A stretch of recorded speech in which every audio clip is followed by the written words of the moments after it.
Halo semuanya, nama saya Vivian Sadana Afriani, NIM 086. Saya akan mempresentasikan tentang marketing strategi di tempat saya bekerja, yaitu PT Surya Kemenangan Sejahtera atau SKS. Dan pada presentasi ini objeknya itu adalah produk LT Pro.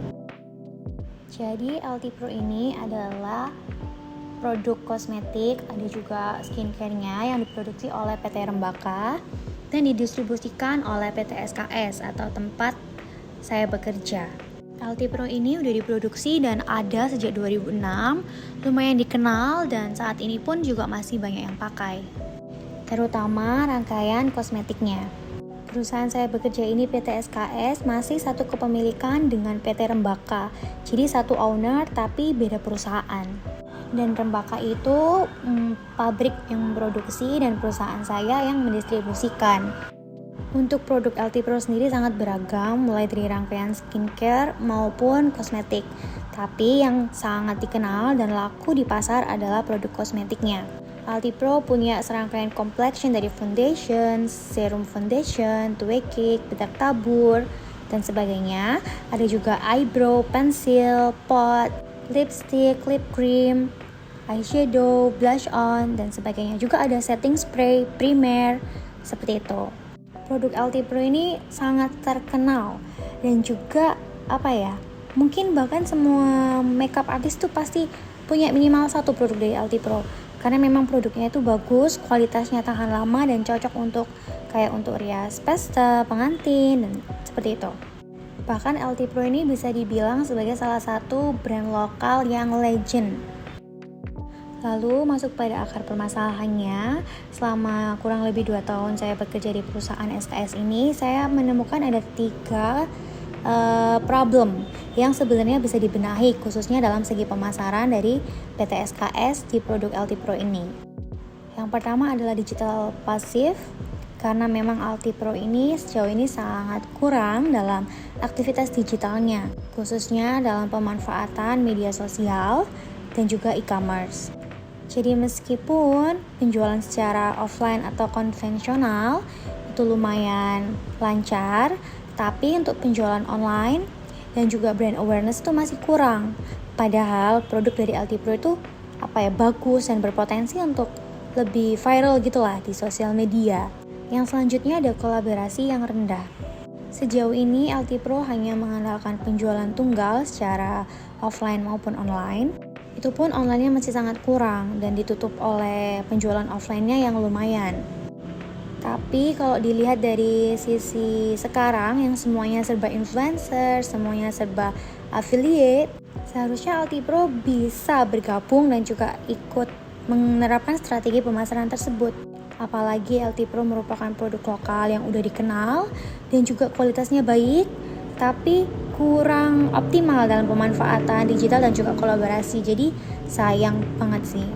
Nah, yang selanjutnya ini dari targeting sistemnya yang masih rendah.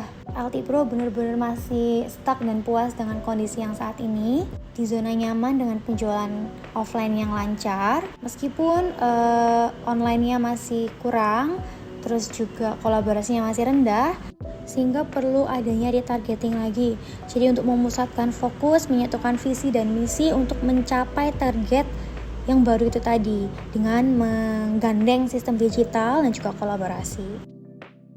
Nah, dari permasalahan tersebut saya mengusulkan 3 core marketing strategi yang dapat diterapkan bagi PT SKS untuk produk LT Pro. Yang pertama ini ada content funnel, yaitu membuat konten awareness kayak misalnya memperkenalkan tentang produk LT Pro, produknya ada apa aja, kualitasnya apa aja, visi apa aja, terus juga kayak sebagai local pride gitu sih. Kemudian ada consideration ini seperti kayak tutorial makeup, kemudian quick tips atau hacks makeup, jadi kayak memberikan edukasi juga tapi menggunakan produk dari LT Pro. Dan kemudian akan dikonversikan ke penjualan. Melalui konten conversion ini kayak klik keranjang kuning atau klik ke e-commerce sebelah. Intinya konten yang diselipkan keranjang atau link yang direct ke e-commerce supaya konsumen dapat membeli produknya. Oke, selanjutnya ada affiliate system seperti yang dijelaskan pada slide sebelumnya. Sistem affiliate ini jadi perusahaan akan spare komisi 5-10% sesuai dengan influencernya. Ada micro influencer, ada macro influencer, dan juga ada makeup artist yang bersedia untuk mempromosikan produk dari Altipro nantinya. Jadi sistemnya kita akan kirim barang, barter produk itu, dan mereka akan membuat konten yang mungkin juga akan ada UGC, yaitu dengan memberikan hashtag kayak local pride, Altipro makeup, seperti itu. Dan kita juga memberikan akses kepada para influencer atau promoter ini untuk mencantumkan keranjang kuning atau link, dan apabila konsumen beli dari keranjang tersebut, mereka akan memperoleh komisi. Besaran komisinya juga tergantung kesepakatan. Biasanya kalau micro influencer itu antara 5-7, makro ini kita sampai 10%, dan kalau MUA ini biasanya kita kolaborasi gitu sih, sama kasih kayak PR package untuk mereka juga promosiin secara online dan juga secara offline kan, karena digunakan juga untuk makeup pengantin atau makeup kliennya, seperti itu. Selanjutnya dari targeting ads. Ini itu kayak kita ngiklan gitu sih. Jadi targetnya itu kan untuk meningkatkan digitalisasi dan juga kolaborasi. Nah, tujuannya untuk meningkatkan awareness sekaligus penjualan. Nah, hal ini juga harus didorong secara non-organik ya, melalui iklan untuk menjangkau pasar yang lebih luas, kemudian mendirect untuk visit profil dari Altipro, dan juga harapannya dapat meningkatkan konversi penjualan. Nah, ketiga strategi ini yang dapat diterapkan oleh PT SKS khususnya dalam pemasaran produk Altipro. Karena selama saya bekerja, 3 hal ini yang masih sangat kurang dan sangat bisa untuk dibenahi. Dan sayang sekali apabila perusahaan itu tidak mau mengoptimalisasi dalam segi digital di era yang serba digital saat ini. Oke, jadi yang dapat diterapkan apa aja? Yang pertama adalah Smart Digital Strategy. Smart di sini maksudnya jadi strategi yang diterapkan. 3 strategi itu harus spesifik, measurable, terus juga harus tepat sasaran, harus realistis, dan juga ada batas waktunya ya. Misalnya selama 3 bulan, 6 bulan, 1 tahun harus dievaluasi apakah memang strategi ini terbukti efektif dan juga efisien bagi perusahaan. Yang selanjutnya yang dijelaskan seperti sebelumnya, retargeting ads is a key. Karena kita targetnya ini kan ingin memperluas jangkauan untuk meningkatkan awareness dan juga conversion sales.